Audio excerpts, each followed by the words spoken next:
Hi everyone, it's Lisa Brown with InkandInspirations.com. I'm an independent demonstrator with Stampin' Up! And in this video I just wanted to show you how I altered this piece of designer paper that comes from the Toil and Trouble Designer Series paper collection in the Stampin' Up! Holiday Catalog for 2018. And I was going to make a little treat pouch and use these bats, but I wanted something other than a white background. So I wanted to share with you how I changed that. I have one of the foam brayers from the Stampin' Up! Catalog, and it has little foam rollers that you can interchange out and also take off. And the neat thing about these are that you don't have to have a sponge for each color. You can just take this off and wash it under cold running water, get all the ink out, and then it may be stained, but it's good to go again for another project. So I wanted to try Cajun Craze on this background of bats. So I have my ink pad open and I'm going to take my roller and just ink it up, and then I'm just going to roll it over the background here. And you can see that it's changing the look of that designer paper. And according to what your project is and what your color scheme is, can determine what color that you want to use.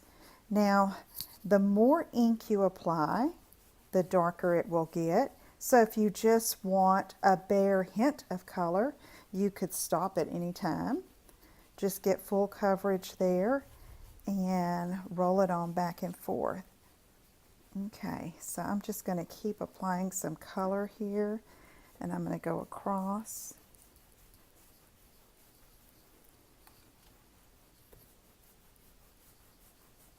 And try to blend it well where you don't see too many lines from where the roller edge was.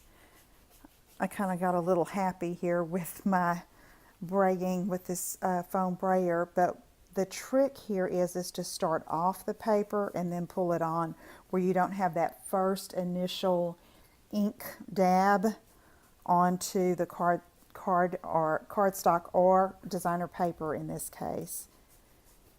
So, and you can see it's different colors in different places. Some shading is lighter, some darker. I like that look, so I'm not going to try to even it out. Just going to brayer it and get that color on there. And now instead of having Whisper White background with bats, I have my Cajun Craze background with bats. Okay, I hope you can use that little tip. Visit my website so you can find out the information on the brayer as well as the designer series paper, and to see the finished project made with this paper. Okay, take care and let me know if you have questions. See you again soon. Bye-bye.